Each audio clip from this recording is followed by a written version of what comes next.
We begin with news that ISIL has allegedly made good on its promise to kill Japanese hostage Kenji Goto. A matter of hours ago, the terrorist group posted a video online of the beheading of Kenji Goto. CCTV Sean Callebs joins us now with the very latest on this. And Sean, has this actually been authenticated?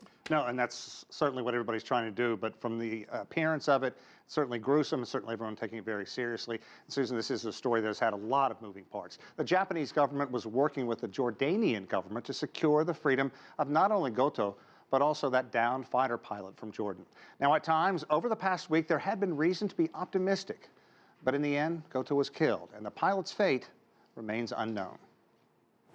You, like your foolish allies in this... Universal international condemnation is ringing out following the release of yet another gruesome video by ISIL, this time showing the graphic death of Japanese hostage Kenji Goto.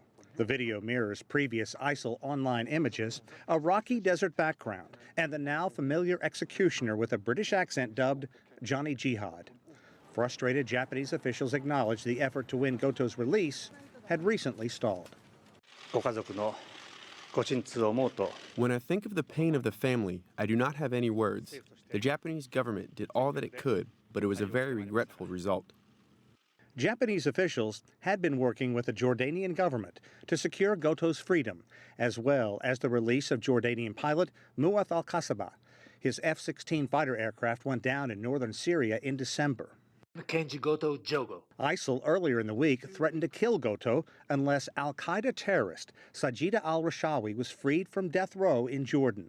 She was arrested back in 2005 for her role in suicide bombings of Western hotels in Amman that killed 60. Jordan was apparently willing to release al-Rashawi, but only if ISIL freed the Jordanian fighter pilot. Having this sort of inhumane and extremely cowardly terrorist act happen again only makes me feel angrier. We strongly condemn this. It is the apparent sad end of a saga for Goto, who was a well-known journalist and filmmaker in Japan. The Japanese government had placed a priority on winning Goto's release after he was captured in October. Apparently, Goto went to the war zone in an attempt to win the release of yet another Japanese hostage, Haruna Yukawa, who was killed last week by ISIL. Goto's wife had pleaded for her husband's release. After exchanging emails with her husband's captors, she said she received what appeared to be their final demand. I fear that this is the last chance for my husband, and we now have only a few hours left to secure his release and the life of Lieutenant Muath al-Kasaba. Now, for months, ISIL has been threatening the United States, Great Britain, and other nations for aiding allies in their fight against the terrorist group. Now, ISIL is unleashing threats against Japan, saying it will, and I'm quoting here, cause carnage where your people are found, so let the nightmare for Japan begin.